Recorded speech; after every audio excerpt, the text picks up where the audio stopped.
Ink on the peace treaty was still wet. Then, the sky screamed. Missiles slammed into our base, turning hope to ash. The deal was dead before the ink could even dry. The peace treaty is completely dead. American jets scream through the night, raining fire on Iranian missile bases. Tehran fires back instantly.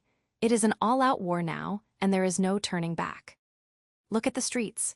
Millions are marching, demanding an end to this bloodshed. The polls are in, and it's official. This is the most hated war in modern American history. People have had enough. Financial experts and doctors are sounding the alarm. The damage is done. Trillions in debt and deep, lasting trauma will haunt both nations for decades.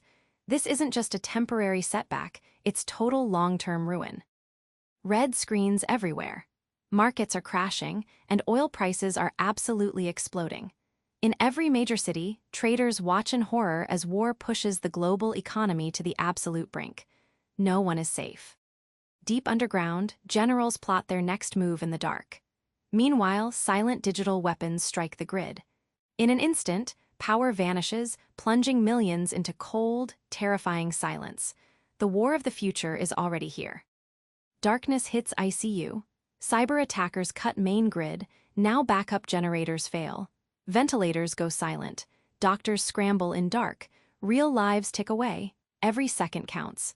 Will they survive this digital war? With the communication hubs in ashes, darkness settles over Iran. No phones, no internet, and now, no clean water. The retaliatory strike hit hard, leaving millions of innocent families to pay the ultimate price. Behind closed doors, the UN scrambles. Leaders are screaming for an immediate ceasefire as the humanitarian disaster spirals out of control. But will anyone actually listen before it's too late? A single blast shattered the ceasefire. The diplomatic convoy, carrying the last hope for peace, lay in ruins. In an instant, negotiations evaporated, replaced by the grim certainty of endless war. Now, the Persian Gulf erupts. U.S. warships flood the waters, clashing head-on with Iranian forces. Heavy anti-ship missiles fly from both sides, turning this vital global trade route into a chaotic, active war zone. Black smoke rises over the Strait of Hormuz. Burning tankers block the world's lifeline, choking the global energy supply.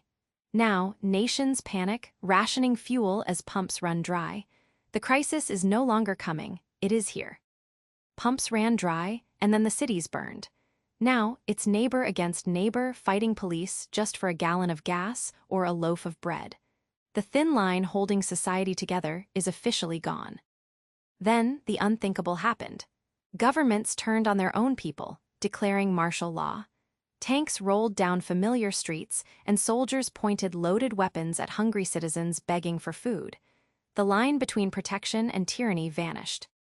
As ash rains down, silent crowds stare into the cold steel of tank barrels. The world holds its breath. Will our leaders finally choose peace, or are we destined to watch humanity burn?